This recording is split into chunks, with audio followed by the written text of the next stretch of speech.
నమస్తే అండి. మొన్న విశాఖపట్నం స్టీల్ ప్లాంట్‌లో సాయంత్రం 4 గంటల ప్రాంతంలో జరిగిన పేలుడులో యనమండుగురు అక్కడే చనిపోవడం, తర్వాత ఒకరు ఆసుపత్రిలో చనిపోవడం, ఇంకా కొంతమంది కోలుకుంటూ ఉండడం ఆసుపత్రిలో జరుగుతుంది.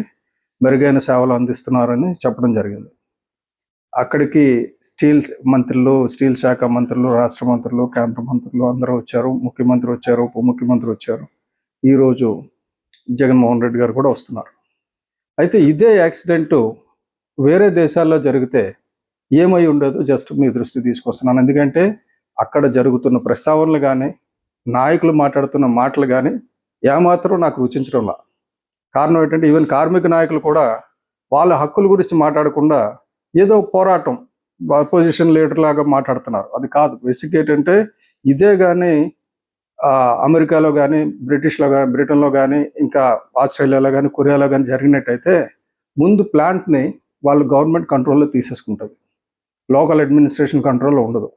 డేటా మొత్తం కలెక్ట్ చేసుకుంటారు. ముందు ఆ ప్లాంట్ తాలూకా మేనేజింగ్ డైరెక్టర్ని, డైరెక్టర్ ఆపరేషన్ని, సేఫ్టీ ఆఫీసర్ని అరెస్ట్ చేస్తారు. లోపల వేసేస్తారు ముందు. తర్వాత మాట్లాడతారు. ఆ భద్రతా అధికారుల దగ్గర కూడా ఇప్పుడు వెళ్లకుండా ఒక 3 మెంబర్ కమిటీ అపాయింట్ చేశారు.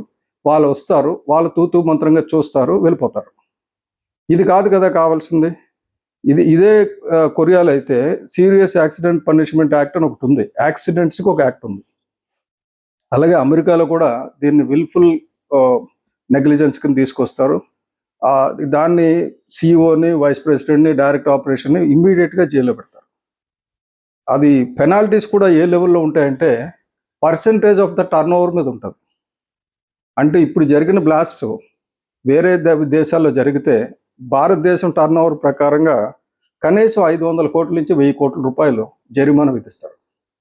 అంత పెద్ద జరిమానా ఎప్పుడైతే విధిస్తారో ప్లాంట్లో ఆ జరిమానా కంట భద్రతా నియమాలు పాటించడమే తక్కువ ఖర్చు అవుతుంది. కాబట్టి భద్రతా నియమాలు స్ట్రిక్ట్గా ఉంటాయి. మనకేంటంటే ప్రాణానికి విలువ లేదు భారతదేశంలో. There is no value for life, no respect for worker, no dignity of labour. ఇది ఎందుకు వర్కర్ అంటే అంత నిర్లక్ష్యంగా ఉందంటే ఎవడు చనిపోయినా, ఎక్కడ చనిపోయినా ఎంతో కొంత డబ్బు ఇచ్చేస్తే రాజకీయ నాయకులు వచ్చేస్తారు, మొత్తం మసిపూసి మారేడుగా చేసేస్తారు. అలాగే చేయడానికి లేదండి. ఇదే కాంపెన్సేషన్ ఇమ్మని ఇదివరకు ఎల్జీ పాలిమర్స్లో జరిగితే, అది ప్రైవేట్ ఇండస్ట్రీలో జరిగిన జగన్మోహన్ రెడ్డి గారు వచ్చి 1 కోటి రూపాయలు ప్రతి ఒక్కరికి ఇచ్చారు. అందరూ చాలా అప్రిషియేట్ చేశారు. కానీ అదే ప్రమాదంలో బాధితులకి బోల్డ్ అని ప్రామిస్ చేశారు. వాళ్ళు ఈ రోజు కూడా గించుకుంటున్నారు. ఎవరు పట్టించుకోవాలా. గత ప్రభుత్వం పట్టించుకోవాలి, ఇప్పుడు ప్రభుత్వం పట్టించుకోవాలా ఎల్జీ పాలిమర్స్ది.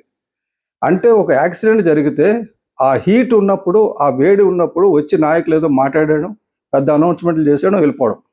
అది మళ్ళీ జరగకుండా ఉండడానికి ఆ సేఫ్టీ ఆడిట్ నియమాల గురించి మాట్లాడుతున్నారు, అందరూ మాట్లాడుతున్నారు. కానీ జరగడంలా క్షేత్రస్థాయిలో. ఇదే ప్రమాదం విదేశాల్లో జరుగుంటే వాళ్ళకి అంటే ఇప్పుడు ఇండియన్ వేజెస్ ప్రకారంగా కూడా 6.4 కోట్ల నుంచి 19 కోట్ల రూపాయలు ఒక్కొక్కడికి కాంపెన్సేషన్ ఇచ్చిండేవారు. మనం ఏంటంటే 25 లక్షలు ఇచ్చారు, 1 కోటి రూపాయలు ఇచ్చేస్తే చాలా బాగుంటుంది బాబయ్య అని చెప్పి కాలు మొక్కుతున్నాం. మన హక్కుల గురించి పోరాడడంలా, మన విదేశాలతో మళ్ళీ మనం కంపీట్ చేసుకోవడంలా, ప్రొడక్షన్ విషయంలో కంపేర్ చేసుకుంటున్నాం. ఈ స్టీల్ ప్లాంట్కు ఉన్న దౌర్భాగ్యం ఏంటంటే గత సంవత్సర కాలంగా ఎవరు మాట్లాడడంలా.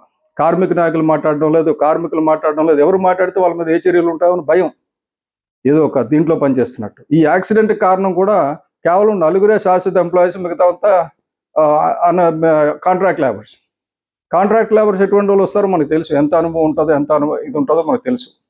ఇటువంటివి జరగకుండా ఉండాలంటే భవిష్యత్తులో దీని మీద కఠినంగా ఇప్పుడే నేను డిమాండ్ చేస్తున్నాను. మన నాయకులు ఎవరైనా సరే తప్పనిసరిగా కేసు వేయండి. Demand for arrest of the chief of the steel plant, safety officer of the steel plant. ముందు అరెస్ట్ చేయాలి, తర్వాత విచారణ. ముందు కంట్రోల్ తీసేసుకోవాలి డేటా అంతా. రాకపోతే మళ్ళీ వాళ్ళు వచ్చేసరికి, ఎంక్వైరీ ఆఫీసర్స్ వచ్చేసరికి ఇక్కడ ఏం జరగలేదండి, పలానా వర్కర్ అజాగ్రత్త వల్ల జరిగిందని చెప్తారు. అలా జరగకుండా చూస్తారని నేను కోరుకుంటున్నాను. నమస్తే.